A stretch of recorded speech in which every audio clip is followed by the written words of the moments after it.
Olá, vamos começar o primeiro vídeo da aula de hoje. A aula de hoje terá três vídeos sobre classificação das sociedades. Este vídeo vai tratar sobre a classificação das sociedades quanto ao objeto, né? E essa classificação quanto ao objeto, nós vamos ver a diferença entre as sociedades empresárias e as sociedades simples.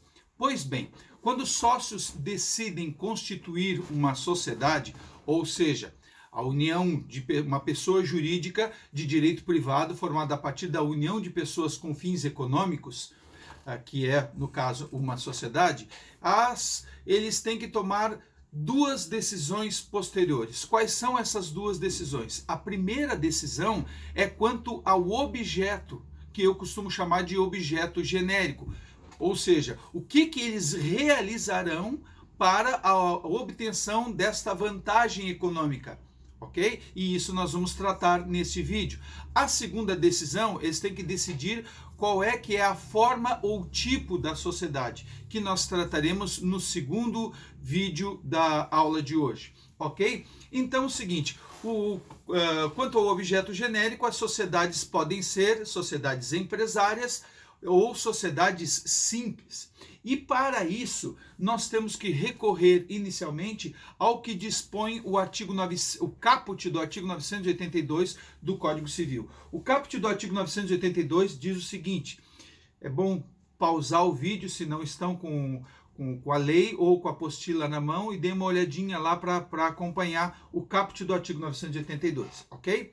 Então tá, vamos lá ao caput do artigo 982. Ele diz assim: salvo as exceções expressas, considera-se empresária a sociedade que tem por objeto o exercício de atividade própria de empresário sujeito a registro, e coloca entre parênteses artigo 967, e simples as demais.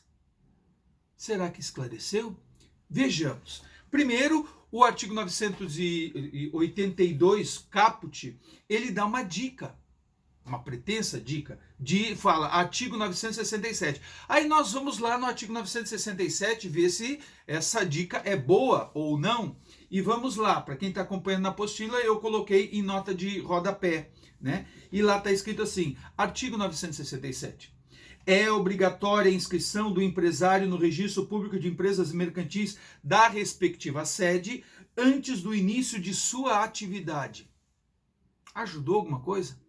Me parece que não. Por quê? Porque o legislador, ele não falou do objeto do empresário, que se a sociedade realizar será empresária. Apenas falou da obrigatoriedade do registro. O que ajuda isso? Nada. Nada. Né? Eu costumo dizer, pior do que não dar uma informação, dar uma informação errada, porque a informação certa estaria onde? Não no artigo 967, e sim no caput do artigo 966. Por quê? Porque o que diz o caput do artigo 966? Vamos lá. Começa dizendo assim, considera-se empresário. Ok? Considera-se empresário quem exerce profissionalmente como? Né? Esse profissionalmente não é de registro, é de habitualidade, de continuidade no exercício da atividade. Ou seja, então, quem exerce profissionalmente atividade econômica, ou seja, o objetivo é econômico, organizada na produção ou circulação de bens ou de serviços, ou seja, em três segmentos: produção de bens, circulação de bens, que é o comércio propriamente dito, ou prestador de serviços, ok? A atividade, ali o objeto do empresário mencionado no caput do artigo 982, que se a sociedade realizar o mesmo objeto será empresária, está focada na verdade nessa palavrinha aqui, organizada, ok? Então, na verdade, o que é? O que é isso? O que o empresário faz? Ele organiza. Ele organiza o quê? Ele organiza o que... daí não é um conceito jurídico, nós temos que ir lá nas ciências administrativas, ciências econômicas, administrativa e de administração de empresas, né? E aí perguntar para eles, afinal de contas, que organização é essa? E eles nos responderão, essa é a organização dos meios de produção, ou também chamado organização dos fatores de produção, ok? E que meios de produção, fatores de produção são esses?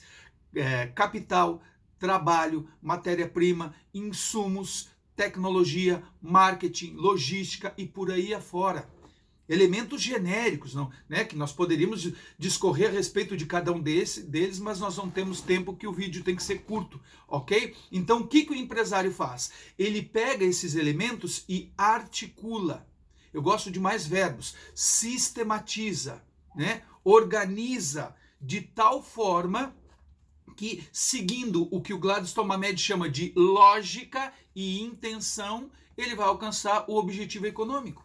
Ok? Alguém pergunta lá, mas por que tu está fazendo isso aí, meu filho? Chá comigo. Deixa comigo que tu vai ver. Porque ele vai sistematizar aquilo para a obtenção da sua vantagem econômica. Ora, se a sociedade empresária fizer a sociedade, né? Se a sociedade tiver como objeto a mesma coisa que esse empresário, o código não, né, deixa nebuloso, é o empresário individual, a pessoa física, porque os sócios da sociedade empresária não são empresários. Se a sociedade, a pessoa jurídica realizar o mesmo objeto, ela será uma sociedade simples ou empresária? Será uma sociedade empresária. Por quê? Porque o objeto dela é empresarial. E o que é o objeto empresarial? A organização dos meios de produção. Certo? E a sequência do artigo 982 diz o seguinte: e simples as demais. As demais? Mas como assim? Como assim? Mas, se nós já compreendemos a primeira parte até o ponto de vírgula, sabendo, né, que a sociedade empresária, se ela organizar aquele objeto empresarial, da organização dos meios de produção, ela será simples. O que? As demais. Quais são as demais? As que não tiverem por objeto a organização dos meios de produção. Acho que o legislador poderia ter chamado a sociedade simples de sociedade não empresária. Esse simples ficou meio confuso, né? Confunde-se com o simples lá do direito tributário e tal. Então, o que é? Mas aí tem uma dica. Se para saber qual é o objeto empresarial, nós fomos no caput do artigo 966, para saber o objeto não empresarial, nós temos que ir no parágrafo único do mesmo artigo 966. Por quê? Porque no caput do artigo 966 nós vimos que está escrito assim: considera-se empresário. E o início do parágrafo único do artigo 966 diz lá: não se considera empresário. Ok? E quem que não se considera empresário? Quem exerce profissão intelectual, de natureza científica, literária ou artística, ainda com concurso de auxiliares ou colaboradores, salvo seu exercício da profissão constituir elemento de empresa. Então, quem é exemplo de um não empresário? Exemplo de um não empresário, o advogado. Por quê? Porque o advogado exerce uma atividade econômica, porém ele não organiza os meios de produção. Por que não organiza? Porque ele não precisa, porque a produção dele é intelectual. Ora, a sociedade de advogados será uma sociedade empresária ou simples? Simples, porque o objeto vai ser a advocacia, e a advocacia não é uma atividade empresarial.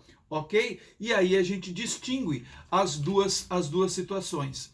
Porém, esse parágrafo único do artigo 966 segue dizendo assim: salvo se o exercício constituir elemento de empresa. De novo, o legislador truncando o negócio, né? O que é esse salvo se o exercício constituir elemento de empresa? Salvo se esse não empresário passar a organizar os meios de produção. Aí nós temos que sair do exemplo do advogado e da advocacia, que por força de lei, né, não será nunca uma atividade empresarial, né? Mas vamos lá pegar um outro profissional não empresário, que é o médico. O médico também exerce profissão intelectual. Então, enquanto o médico estiver lá no consultório dele com a secretária, algum auxiliar, ele não é empresário. Agora a gente vira as costas, volta 3 anos depois, o cara tem um prédio, uma clínica equipada e tal. Ou seja, há predominância nessa situação da organização dos meios de produção. Eu sempre sugiro um teste. Ok? Se aqui, o estabelecimento, entre aspas, desse não empresário, né, não puder, na venda, ele se desqualificar, ou seja, vocês já viram lá escrito assim: vende-se esse escritório de advocacia? Nunca. Esse consultório médico? Nunca. Agora pode vender a clínica. Ok? O titular daquele estabelecimento não empresarial sempre será o próprio profissional. Do estabelecimento empresarial, não. Eu posso ser dono de uma clínica, apesar de ser advogado, ok? Vão ter médicos trabalhando lá na minha clínica, ok? Essa é uma distinção básica. E, por fim, as sociedades simples empresárias por equiparação legal. Aí está lá no parágrafo único do artigo 982, que diz que, independentemente do objeto, considera-se empresária a sociedade por ações e simples as cooperativas. Ok? Então, o que o legislador quis dizer? Que independentemente do objeto social, se organizam ou não organizam os meios de produção, a cooperativa será sempre simples, mesmo organizando os meios de produção. E as sociedades por ações, que na verdade são duas, a sociedade anônima e a comandita por ações, ambas reguladas pela Lei 6.404/76, né? Estas, mesmo não organizando os meios de produção, serão sempre sociedades empresárias. E as cooperativas, mesmo organizando os meios de produção, serão sempre sociedades simples, ok? Ficamos aqui com esse vídeo e voltamos no próximo vídeo na classificação quanto ao objeto ou à forma, que tem uma ligação extremamente direta com o que nós falamos nesse vídeo agora, ok? Então, até já. Tchau, tchau.